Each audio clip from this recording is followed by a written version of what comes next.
Guys, good morning. Meron po kasi akong nakita na si Lolo na maghingi ng pambili ng gamot sa high blood. Ibibili ko po siya, guys. Ano, pakita ate na tayo. Ano pong inom nyo nito? Isang beses sa isang araw? Okay po. Parang nakasumpong yung Sakit ng... sa bato ko. Opo. Magkano po lahat yan?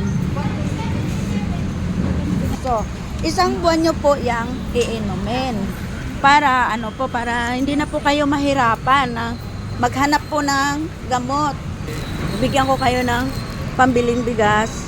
Ngayon, sumama na lang po kayo sa akin kasi bibili din po ako ng bigas. Doon ko po kayo ibibili. Guys, bibigyan ko po si tatay ng bigas. And si kuya, ang galing ni kuya. Ayan po, bibigyan ko po siya ng bigas para hindi na po siya mamroblema ng kakainin niya. Hello guys, ikakarga ko na yung bigas. Nagpunta ako ng palengke guys. Ako lang nagkarga.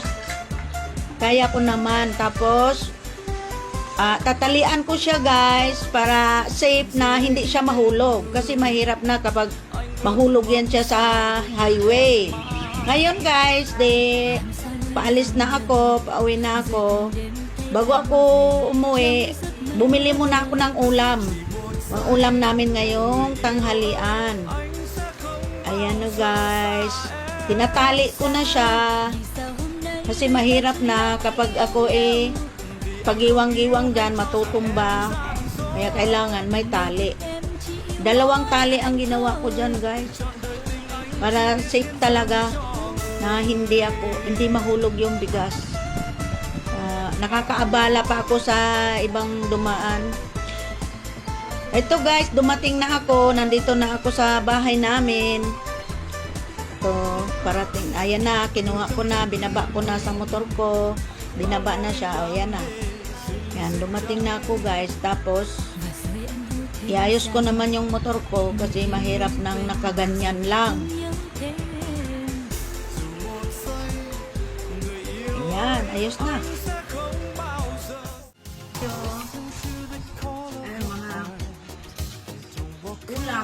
Tirang ulam. Ito, paggabi. Ito, kaninang tanghali. Ito ngayon.